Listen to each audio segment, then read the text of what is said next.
আরেকজন দেখে নিন, আরেকজন ডায়াবেটিস আছে, হার্টে রিং পরানো, বেশি দূর হাঁটতে পারেন না, কিন্তু টেনেই যাচ্ছেন, মহাসুখ। আজকে এসছেন, আমি মেপে দেখেছি প্রত্যেকটা পালস আছে, এবং আমার করিডোরে আমি ওনাকে যতবার হাঁটিয়েছি তাতে উনি আধা মাইলেরও বেশি হাঁটতে পেরেছেন।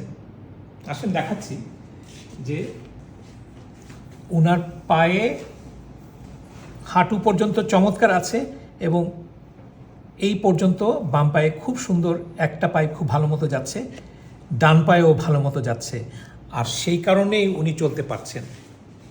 ওনার অন্যতে যে দুটো আছে অর্ধেক অর্ধেক মরে গেছে।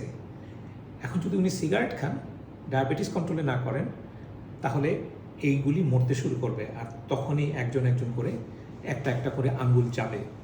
সবচেয়ে বড় কথা, ওনার একটা হার্ট অ্যাটাক হতে পারে, একটা স্ট্রোক হতে পারে, এটাকে ওনাকে বুঝতে হবে। রক্তনালীর সমস্যা পায়ে, মাথায়, হার্টে আলাদা না, রক্তনালী সারা শরীরে আছে, এবং যার জন্য একখানে যখন সমস্যা হয়, হয়তো এইখানে পায়ে প্রকট হয়ে দেখা দিয়েছে, কিন্তু মাথায় অতটা হয়নি, বোঝা যাচ্ছে না, কিন্তু ওনার হয়েছে। অতএব যারা মনে করেন যে হার্টে হয়ে গেছে, পায়ে হবে না, আল্লাহ হাফিজ, আল্লাহ ছাড়া আপনাদেরকে কেউ আর রক্ষা করতে পারবে না।